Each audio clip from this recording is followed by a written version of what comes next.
নমস্কার প্রিয় ছাত্রছাত্রীরা, তোমাদের সকলকে আগন্তুক ইউটিউব চ্যানেলে স্বাগত জানিয়ে চলে এসেছি আজকে আবার পরিবেশ বিজ্ঞান বইয়ে তাপ যে অধ্যায়টা আছে সপ্তম শ্রেণীর প্রথম অধ্যায়, সেই চ্যাপ্টারে কিছু শর্ট কোশ্চেন নিয়ে, যেগুলো তোমরা দেখতেই পাচ্ছ এখানে বিভিন্ন স্কুলে বিভিন্ন সালে পড়েছে।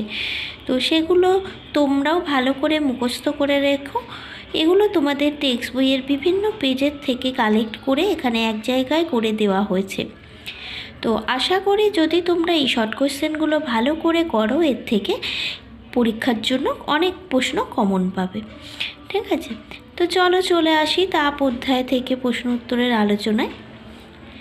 প্রথম প্রশ্ন এখানে দেখতেই পাচ্ছ, দুটো ভিন্ন তাপমাত্রার বস্তু পরস্পরের সংস্পর্শে থাকলে কোন পদার্থ তাপ গ্রহণ করবে আর কোন পদার্থ তাপ ছাড়বে তা পদার্থ দুটি ড্যাশের উপর নির্ভরশীল। কিসের উপর নির্ভরশীল সেটা এখানে বলতে হবে।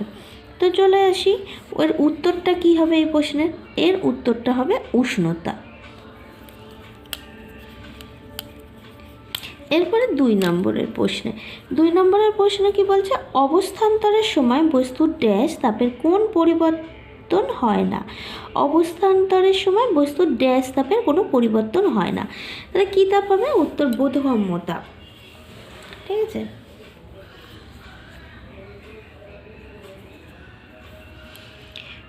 এবার চলে আসি 3 নম্বর প্রশ্নে। সংস্পর্শে থাকা দুটি পদার্থের মধ্যে তাপের আদান প্রদান হলে পদার্থ দুটির ড্যাশ আলাদা হবে। কি আলাদা হবে? উত্তর হবে উষ্ণতা। নেক্সট কোয়েশ্চেন, 1 ক্যালোরি সমান কত জুল? উত্তর 4.2 জুল।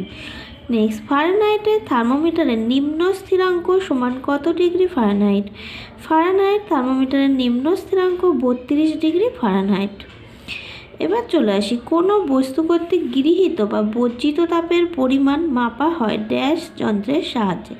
কোনো বস্তু কর্তৃক গৃহীত বা বর্জিত তাপের পরিমাপ মাপা হয় ক্যালোরি মিটার যন্ত্রের সাহায্যে। এবার চলে আসি 7 নম্বর question. 100 degree Celsius equal to dash degree Fahrenheit. তাহলে 100 ডিগ্রি সেলসিয়াস সমান 212 ডিগ্রি ফারেনহাইট। আর ডিজিটাল থার্মোমিটারে ড্যাশ থাকে না। ডিজিটাল থার্মোমিটারে কি থাকে না? না পারদ থাকে না।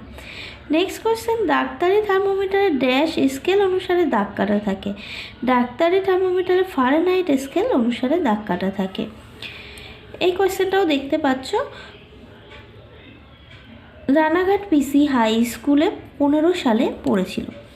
নেক্সট 10, থার্মোমিটারে ড্যাশ ধাতু ব্যবহার করা হয়। এটাও একটা স্কুলে পড়েছে। উত্তর পারদ। নেক্সট, ফারেনহাইট স্কেলের প্রাথমিক অন্তর 180 ডিগ্রি। নেক্সট 12, পারদ ছাড়া অন্য যে তরল উষ্ণতামাপক পদার্থ হিসাবে ব্যবহৃত হয় তা হলো অ্যালকোহল। 13 নম্বর কোশ্চেন দেখতেই পাচ্ছ, পদার্থের অবস্থা পরিবর্তনের সময় পদার্থের ড্যাশ অপরিবর্তিত থাকে। অবস্থা পরিবর্তনের সময় পদার্থের উষ্ণতা অপরিবর্তিত থাকে। নেক্সট কোশ্চেন, বরফ গলনের লিনতাপ ড্যাশ। উত্তর হবে 80 ক্যালোরি পার গ্রাম। এবার 15, স্পিরিট বা ইথার হলো একটি ড্যাশ পদার্থ। স্পিরিট বা ইথার হলো একটি উদ্বায়ী পদার্থ। নেক্সট হলো, 100 ডিগ্রি সেলসিয়াস উষ্ণতায় 1 গ্রাম জলে ড্যাশ ক্যালোরি তাপ দিলে 100 ডিগ্রি সেলসিয়াস উষ্ণতায় 1 গ্রাম বাষ্প পাওয়া যায়। উত্তর 537 ক্যালোরি তাপ দিলে। নেক্সট 17 কি বলছে? জলের বাষ্পীভবনের লিনতাপ ড্যাশ। উত্তর হবে জলের বাষ্পীভবনের লিনতাপ 537 ক্যালোরি পার গ্রাম। নেক্সট কোশ্চেন 18, প্রবল ঠান্ডার হাত থেকে বাঁচার জন্য ড্যাশের দেহ পুরু পালকে ঢাকা থাকে। উত্তর কাদের দেহ? পেঙ্গুইনদের দেহ। ঠিক আছে, এই টোটাল 18টা কোশ্চেন এখানে আলোচনা করলাম। পরের ভিডিওতে আরও অনেক প্রশ্ন উত্তর নিয়ে চলে আসবো।